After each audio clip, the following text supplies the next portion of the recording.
कत्यूरी राजा बिरहम देव को एक झरने का पानी पीना बड़ा पसंद था। झरना महल से करीब 20 किलोमीटर दूर था।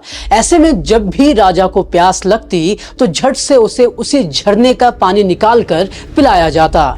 इस पानी को राजा तक पहुंचाने के लिए महल से झरने तक के रास्ते पर गुलामों की एक मानव श्रृंखला तैनात की गई थी। इन गुलामों को रात दिन बिना हिले डुले तैनात रहना पड़ता था और जब भी राजा को प्यास लगती तो हाथों हाथ स्वच्छ जल राजा तक पहुंचाया जाता। राजा ब्रह्मदेव इतना क्रूर था कि उसने अपनी प्रजा के हर छोटे बड़े काम पर कर यानी टैक्स लगाया हुआ था। वो जब चाहे लोगों के घर के बेटे बेटियों को उठा लेता और उन्हें अपना गुलाम बना लेता।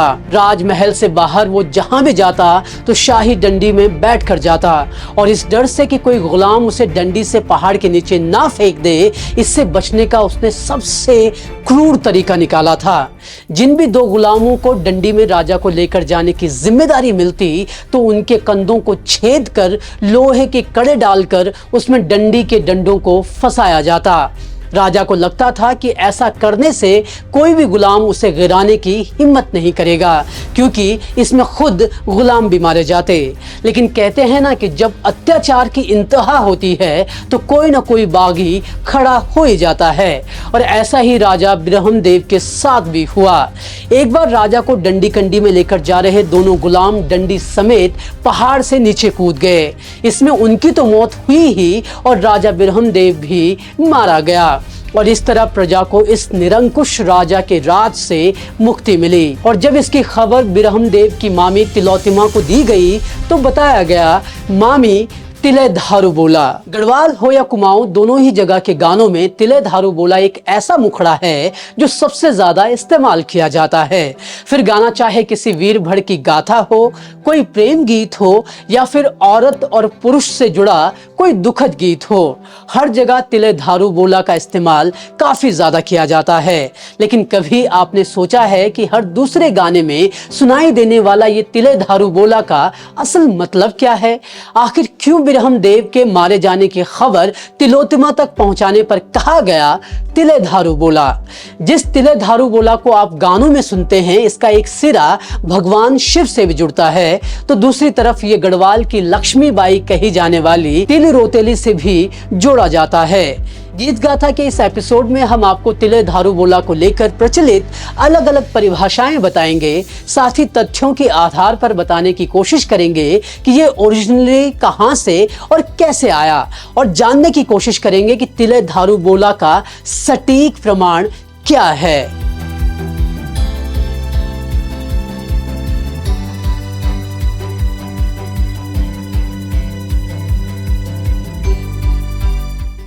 उत्तराखंड में कई ऐसे गीत बने हैं जिनमें आपको तिले धारू बोला सुनाई देता है। फिर चाहे वो ओलाली ओलाली होसिया हो या फिर तिले धारू बोला लीला घस्यारी हो। नरेंद्र सिंह नेगी जी ने तो पूरा एल्बम ही इस नाम से निकाला है। आज तिले दारू बोला का इस्तेमाल लगभग हर गाने में कर दिया जाता है बिना इसका मतलब समझे। आज तो गाने में नायक हो या नायिका, हर किसी के लिए शब्द का इस्तेमाल कर दिया जाता है, लेकिन इसका असल मतलब कोई नहीं जानता। तो सवाल उठता है कि इसका असल मतलब है क्या? अब तिले धारू का मतलब जब आप खोजने जाते हैं तो इसकी भी कई परिभाषाएं मिलती हैं। कोई इसे वीर भड़ों से जोड़ता है, कोई तिलु रोतेली से, कोई पहाड़ की नारियों से, तो कोई भगवान शिव शंकर से, और सबसे ज्यादा तथ्यात्मक जो नजर आता है वो जुड़ता है कत्यूरी राजा वीर देव, जिसे बिरहम देव, ब्रह्मदेव कई नामों से पुकारा जाता है। अब एक एक करके इन परिभाषाओं की जड़ में जाते हैं। सबसे पहले परिभाषा जो दी जाती है उसके मुताबिक ये वीर भड़ों से जुड़ती है। तिले धारू बोला के नाम से एल्बम जारी करने वाले नरेंद्र सिंह नेगी इसका अर्थ समझाते हैं। एक पुराने इंटरव्यू में नरेंद्र सिंह नेगी बताते हैं कि तिले धारू बोला का इस्तेमाल वीर भड़ों के संदर्भ में किया जाता है। वो बताते हैं कि गानों में भले ही ये तिले धारू बोला हो गया है, लेकिन ये असल में तिल धार बोल था। इसका मतलब ये हुआ कि तूने कोई बात रख दी, कोई मिसाल पेश कर दी। नेगीदा बताते हैं कि पहले इसका इस्तेमाल वीर भड़ों को लेकर किया जाता था।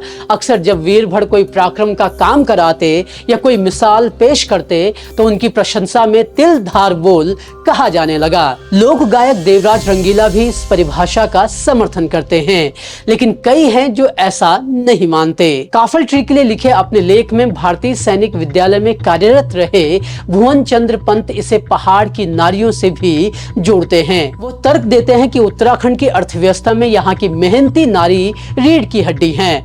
घर गृहस्थी का पूरा जिम्मा अधिकांश पहाड़ी महिलाओं के कंधों पर ही रहता है और यह भी सभी जानते हैं कि बौल शब्द पहाड़ में शारीरिक श्रम के लिए प्रयुक्त होता है और बहुत संभव है कि पर्वतीय नारी की इसी त्याग, समर्पण और जीवटता की प्रशंसा में तिले धारू बोलो कहा गया होगा।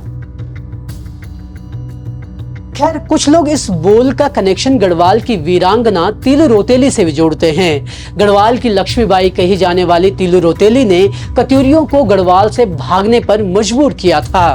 कहा जाता है कि तिलु से तिले बना होगा और इस तरह तिले धारू बोला की गाथा प्रचलित हो गई। हालांकि भुवन चंद्र पंत इसे खारिज करते हैं। वो तर्क देता है कि ऐसा होना संभव नहीं है। वो कहते हैं कि भले ही इसे आज गढ़वाली गीतों में भी गाया जाने लगा हो, लेकिन तिले धारू बोला मूल रूप से कुमाऊनी मुखड़ा है और ये तर्क संगत नहीं लगता कि कुमाऊनी लोग अपने विरुद्ध लड़ने वाली तिलु रोतेली के सम्मान में ये मुखड़ा गाएंगे।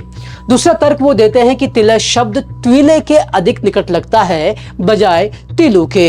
एक अवधारणा तो ईश्वर को भी समर्पित है। इसमें ईश्वर के प्रति आभार जताया जाता है कि तूने हमें ये बोल यानी वाणी दी, उसके लिए धन्यवाद। वहीं शिव शंकर से जो कनेक्शन जुड़ता है उसमें कहा जाता है कि तिले धारू बोला में बोला है वो दरअसल बोला नहीं भोला है। तर्क दिया जाता है कि जब राजा भगीरथ की तपस्या से प्रसन्न होकर गंगा मां पृथ्वी पर अवतरित हुई तो भगवान शंकर ने अपनी जटाओं में समाहित करके उसके वेग को कम किया और पृथ्वी के जीवों की रक्षा की। इसलिए भगवान शंकर का आभार प्रकट करते हुए तिले धारू भोला कहा गया।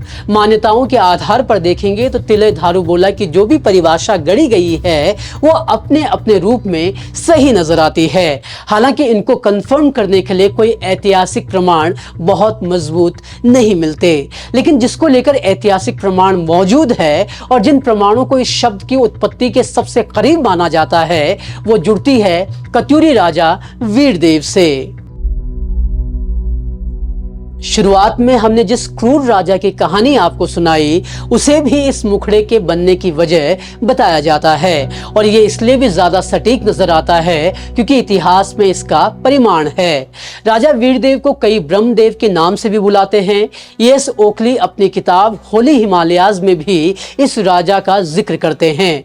राजा की क्रूरता की जो कहानी हमने शुरुआत में आपको सुनाई उसका पूरा जिक्र ओखली की इस किताब में ही नहीं बल्कि कुमाऊं के इतिहास में भी मिलता है।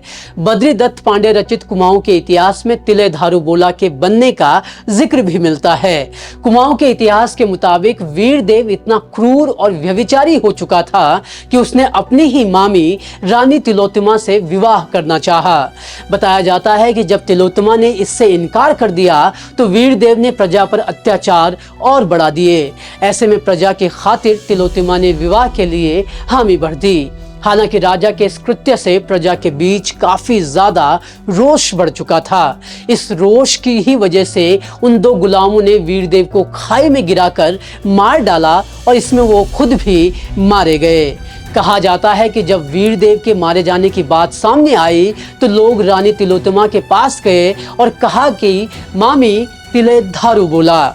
बाद में तिले धारू बोला से मामी हट गया और सिर्फ तिले धारू बोला का इस्तेमाल किया जाने लगा। लोक मान्यताओं के जरिए पीढ़ी दर पीढ़ी चला आ रहा तिले धारू बोला मुखड़ा असल में कहां से आया था इसको लेकर तर्क कुतर्क किए जा सकते हैं, लेकिन क्योंकि कुमाऊं के इतिहास में वीरदेव वाले किस्से का जिक्र मिलता है तो ये वर्जन सबसे ज्यादा सटीक और ओरिजिनल नजर आता है और इसे इसलिए भी सटीक माना जा सकता है क्योंकि ये एक लिखित प्रमाण भी है।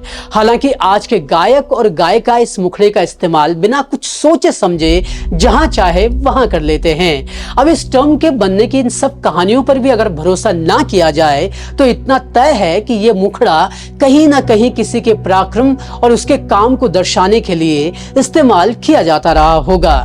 कम से कम सभी तरह की कहानियां इस तरफ इशारा करती हैं। ऐसे में नए गायक गायिकाओं को उसी लिहाज से इसका इस्तेमाल करने पर विचार करना चाहिए। खैर, जब गानों की बात हो रही है तो एक और सदियों से चली आ रही प्रेम कहानी हमारे पहाड़ में है, राजुला मालुशाही की।